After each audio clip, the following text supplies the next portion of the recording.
In Rime of the Frostmaiden, the players are sent to Auril's abode, the island of Solstice, which is located in the Sea of Moving Ice, north of the tundras of Icewind Dale. Here they are sent on tests by the Frostmaiden to prove their worth. Let's talk about the tests of the Frostmaiden, and what they seem to be trying to do. The themes are reflective of the 4 different ragged tribes of the Icewind Dale: cruelty, endurance, preservation, and isolation.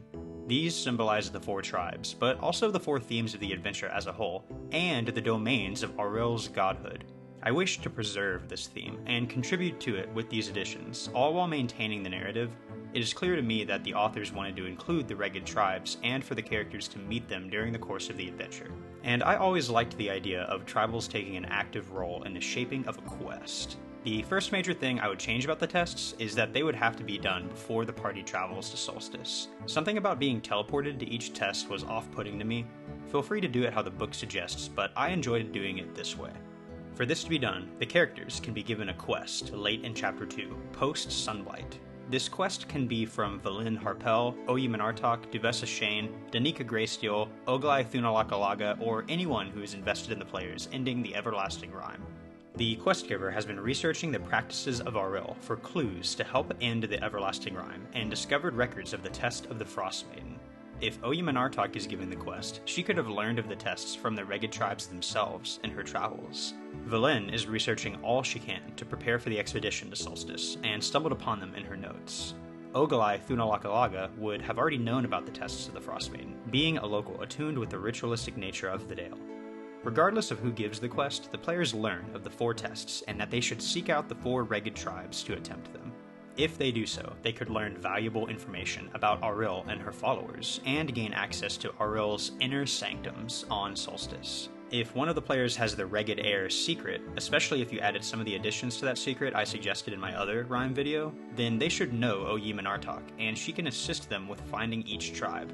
Oyi Minartok would suggest seeking the Elk tribe out first, as they are the friendliest to outsiders. Since I removed the teleporting aspect of the tests, I also removed the little snowflake that appears on the characters' heads when performing the tests. But don't fret, in my version, after completing a single test, a character can cause a symbol of Auril to appear on their forehead as an action. This snowflake has a number of prongs equal to the number of tests this individual has passed. So if a character has passed all 4 tests, they should have a complete 4-pronged snowflake. This symbol can be used to help steady relations with the various barbarian tribes along the way. Finally, I made it so a single character has to have passed all 4 tests to open the vault, rather than how it is done in the book. To make the most out of these changes, and to stay true to the book when possible, some of the elements of the original test will be used. But I did switch the test of cruelty and the test of isolation. I just think cruelty fits better with the tiger tribe than the bear tribe. Another thing to note, while looking for fixes for these tests, I read a lot of posts on Reddit where people suggested numerous changes, and many of my fixed tests are inspired or just plain ripped off these ideas. The links to these threads and users who contributed to what I ended up doing will be in the description. One final note, be sure to review the information for each ragged tribe and its leader in Appendix C, as that information shapes how many of the encounters are built. So, let's dive right in. Finding the Elk tribe should be relatively straightforward. They are the largest tribe, and if Oyi Minartok is with the party, she can locate a herd being tracked by the Elk tribe, which leads the party to some hunters. After some friendly role-playing, the party can get directed to the chief's camp in the center of the tribe's fold. The characters pass many smaller hunting camps along the way, each time being led or directed by a different Elk tribe hunter, further into the tribe's widespread camp arrangement. Eventually, the party is led to a large, circular campsite with 2 rings of tents. They have arrived at the chief's camp, outside the warrior's circle. Several domesticated elk are seen grazing around nearby. In the Elk tribe, all are equal, so a hunter leads the party through to the center of the chief's circle and summons their leader to meet with the adventurers. Jarund Elkhart, a giant of a man even at 50 years old, emerges from his tent and asks the party what business brings outsiders to his humble tribe. If the adventurers inquire about the tests of the Frostmaiden, Jarund's face grows grim. He and the tribe have recently begun to question the rime, and hearing that outsiders are attempting to enter Auril's ranks makes him question his loyalty even further. If the party responds by claiming they wish to pass the test in order to defeat Auril and end the Everlasting Rime, then only then does he allow them to participate. The chief's shaman, Mynir, should also be present and provide commentary when appropriate. Once the matter of the test has been settled, Mynir creates a viscous tonic which she has all members of the party drink once night falls. When the characters ingest the magical concoction, they are whisked away to the test of endurance. As the characters drift off, they hear the voice of Mynir echoing in their heads. Exist as long as you can, by whatever means you can. Only by enduring can you outlast your enemies. You find yourself at the base of a mountain in the eye of a massive storm. Taking in your surroundings, you realize this is Kelvin's Cairn, the lone mountain overlooking 10 towns. The storm around you looks fierce and is growing with intensity. Before you is a pathway leading up the mountain. A heavy wind shakes you to your core, and then you realize you have none of your equipment or winter clothing. The test begins immediately. If your characters go into the storm and retreat, they awake back at camp, failing the test. Every hour, have them make a con save DC 10. On a failure, they gain 1 level of exhaustion. Increase the DC by 2 every hour. Feel free to change those 2 numbers as needed. If the party chooses to wait around until death or head up the mountain path, it makes no difference, but track the progress they make up the mountain so the party thinks that it matters. If every single character progresses up the mountain, then the eye of the storm slowly begins shrinking. The summit of the mountain never appears to get any closer, and the pathway below begins to be swallowed by the storm. If a member of the party reaches 6 exhaustion and dies, they awake at the camp, passing the test. Be sure to inform the player of this result in secret. Only players that have given up or who have died should know what happens when you do either. All characters remaining in the test would see the cold, dead corpse of their companion when they die. The body does not disappear when the character dies in the test. Remember that no one will be able to cast any spells since no one has any equipment, so this shouldn't be an issue. Once all members of the party have awoken, the shaman congratulates members who have passed before serving a feast. Then the tribe goes off to bed before packing camp in the morning. When seeking out the tribe of the bear, hunters are few and far in between. Players have a 50% chance of running into charlatan berserkers the first time they attempt to look for the bear tribe. Eventually, the party stumbles upon 2 lone hunters in a blizzard. They are without a catch for days and are on the brink of starvation. If the party offers them food or waits out the storm and then helps them hunt, they thank the party by offering to take them back to the chief's camp. Unlike the elk tribe, the bear tribe only has the population to sustain a single camp, with hunters set up on their own around the far perimeter. The camp appears to be half full at best. 2 large but mangy bears wander around throughout the camp, occasionally getting territorial but never hostile. Once the party gets to the warrior's circle, they must convince a bear tribe warrior to allow them into the camp. They do so with advantage if they have already passed another test of Auril and present their snowflake. If they fail the check, then perhaps they must do a feat of strength to enter. The chief of the bear tribe is Gunvald Halragson. He is an impressive figure, but is often merciless and stubborn.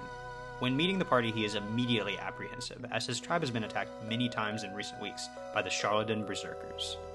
If the party asks to attempt the test of Auril, guarded by the bear tribe, Gunvald refuses, unless the party proves their worth. One way for them to do this is to travel to the cave of the berserkers and slay the former members of his tribe that have gone mad. Another way is to discover the plot by his shaman, Olcora, to poison all of his past and future wives, until he falls in love with her. This second option would be rather difficult without some good role-playing from the DM, but it certainly is doable. Once the party has completed one of those tasks, Gunvald agrees and has Olcora, or another of his shamans if she was slain, prepare the test. For this test, Olcora mixes together a collection of herbs, and then after nightfall she burns them in the fire, prompting each member of the party to approach and inhale the fumes, while she covers her nose and mouth. Once the party sits down, they begin to slip away and enter the test of isolation. As the characters' minds begin to melt from the magical fumes, they hear the voice of Olcora echoing in their head. In isolation, you can understand and harness your full potential. Depending on others makes you weak. You find yourself in the same camp as before, only now it seems to be daytime, and all of the tribesmen are gone. The air seems still and awfully quiet. For this test, you can pretty much have the same encounter as the book's test of isolation. Every day, all members of the party make a survival check. DC starts at 10 and goes up by 2 every single day. If anyone fails, the person who rolled lowest disappears at some point during the day. If the characters attempt to leave the camp for any reason, a storm arrives, and then they get lost in the blizzard, eventually finding their way back to the empty camp. Once the storm arrives for the first time, it persists indefinitely. Even if the characters take precautions, someone always disappears as long as someone fails the check. This continues until there is only one member of the party left, or if 5 days pass. Anyone who disappears must make a wisdom saving throw, DC 15, or gain indefinite madness. The only way to fail this test is to die. If the players search the camp, they find food and provisions to last the 5 days. Once the party awakens back at the real Bear Tribe camp, they realize almost no time has passed. They would likely be tired, irritated, and ready for a good night's rest. Everyone should pass this test, but they may return with madness. Searches for the tribe of the wolf bring the party to a plume of black smoke rising in the distance. You approach the source of the smoke, and the camp comes into view. Some of the tents are engulfed in flames, and you hear the sound of crackling fire and the flapping of the tents in the wind. Closer examination reveals dozens of corpses half buried in snowdrifts. It becomes clear that a massacre took here recently. You hear the squawking of buzzards coming from the middle of the camp, and see a half a dozen vultures picking at 2 bodies outside one of the larger tents. You can pretty much run the original test of preservation from the book as the introduction to the wolf tribe. When the party approaches the chief's circle, they find Eric's Vokototh. Izar Cronenstorm then arrives and demands the party surrender the child to him.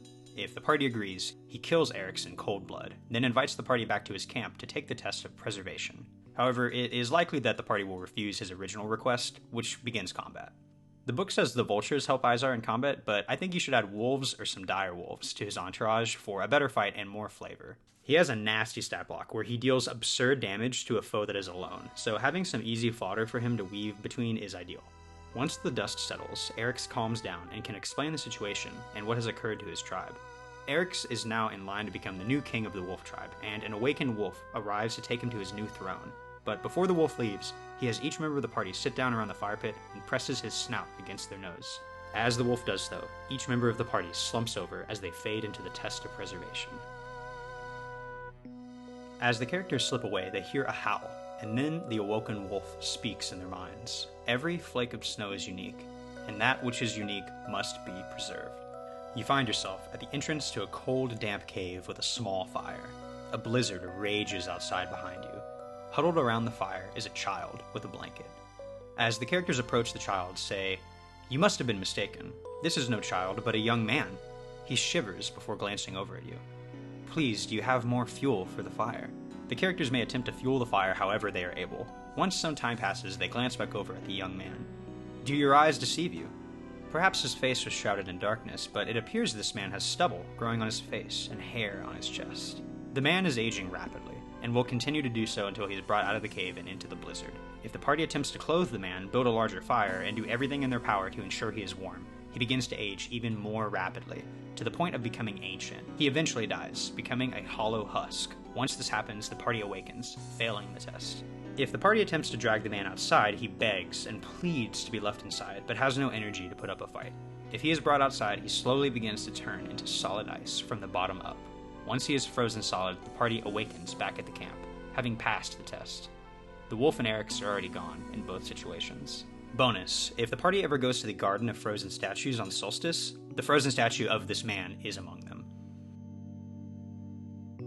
The tiger tribe is by far the most apprehensive of outsiders. Their hunters sneak away if they spot the party first. The party must either travel at a slow pace and make stealth checks, or roll particularly well on a perception check to locate a tiger tribe hunting party before they slip away. Tiger tribe hunters refuse to bring the characters to their chief unless they show them a snowflake with 3 prongs on it, proving that they have passed all other tests of the Frostmaiden. The tiger tribe camp is well guarded and equipped. There are many warriors here, keeping diligent watch. When the party arrives, the warriors gesture towards the chief's circle and say, "Come forward and prove yourself worthy." The chief's circle is full of rowdy warriors who appear to take no notice of the party. Grava, the chief's saber-toothed tiger, casually lays out near the fire, napping away. Once the first member of the party steps into the chief's circle, Grava's ears perk up. She opens her eyes and roars. When that happens, all the warriors grow silent and begin to stare at whoever first stepped into the circle. As the party strides into the chief's circle, the warriors begin to make way, retreating to the far ends. Some of the warriors take seats, others stand. Grava stands up and begins pacing around the fire, eyes locked with whoever from the party entered the circle first. The tent of the chief swings open, and a fearless woman steps into the fray. This is, of course, Bjornhild, Solving's daughter, queen of the tiger tribe. As she steps into the circle, she pets Grava with one hand and points with the other at whoever entered her circle first. "You there, you've taken it upon yourself to lead this band of outsiders. You have stepped into my circle. In my tribe, we take that as a challenge, an invitation, a chance to prove yourself worthy. If you and your companions wish to stay, you must face my champion." The warriors gloat with approval after each sentence from their queen. The character who entered the circle first must face Bjornhild's champion in pitched combat, one-on-one. The character can attempt to convince Bjornhild to allow a different member of the party to fight on their behalf, but must pass a persuasion check to do so. If the character points out how Bjornhild herself isn't even fighting, then this check is made with advantage. Once the terms are set, Bjornhild gestures towards another tent in the circle. Then a powerful fighter steps out who wields a spear and shield. Use the statistics of a gladiator for the Tiger Tribe champion. If any other member of the party intervenes or attempts to help their companion, the entire camp becomes hostile. Magical assistance would be difficult unless casted without components using metamagic, and even then, most magical effects would still be noticed. The fight must be fair. If the character surrenders, Bjornhild demands the party leave immediately. If they don't, the entire camp becomes hostile. The champion surrenders before the character can deliver the final blow. If the character is victorious, the champion drops to his knees, looks up to the sky, and screams. Bjornhild enthusiastically congratulates the victor, before slowly striding over to the kneeling champion. She draws her great axe from her back and lines it up on the neck of the defeated man, whose head is dropped low at this point. She brings her axe back and decapitates him in front of the entire tribe. If the party attempts to stop her, they are met with swift retribution from Bjornhild. If they don't immediately back down, the camp turns hostile. Once the challenge has been completed, Bjornhild gladly allows the party to partake of the test of cruelty. She has a frost druid named Voltus prepare the test. Voltus prepares a thick clay-like substance, which he buries near the fire pit. After a short while, he digs it up and scoops the melted mixture onto a stick, which he applies under the nose of each member of the party, before asking them to take a deep breath. Once they do so, the fumes cause them to drift into the test of cruelty. Side note, if someone in the party has the Ragged Heir secret, they may use this as an opportunity to confront Bjornhild. Ideally, Bjornhild survives this first meeting for the encounter before the Caves of Hunger later. So try to convince this member of the party, maybe using Oyum and Artok, to take the Tiger Tribe's test before revealing their identity to Bjornhild. If the camp becomes hostile because of the Ragged Heir or any other reason, and Bjornhild needs to make a swift escape, her frost druids and warriors cover her while she mounts her tiger and rides away. If this isn't enough to ensure her survivability, Auril herself conjures a blizzard and sends cold light walkers to stall the party. Ensure Bjornhild survives for that final encounter outside the Caves of Hunger. This is not the only Tiger Tribe camp, and she has many followers to back her up later. As the party drifts off, they hear the voice of Voltus echo around them. Compassion makes you vulnerable. Let cruelty be the knife that keeps your enemies at bay. You find yourself in a small room with frozen walls. Along one wall is a doorway, blocked by a facade of a beautiful woman.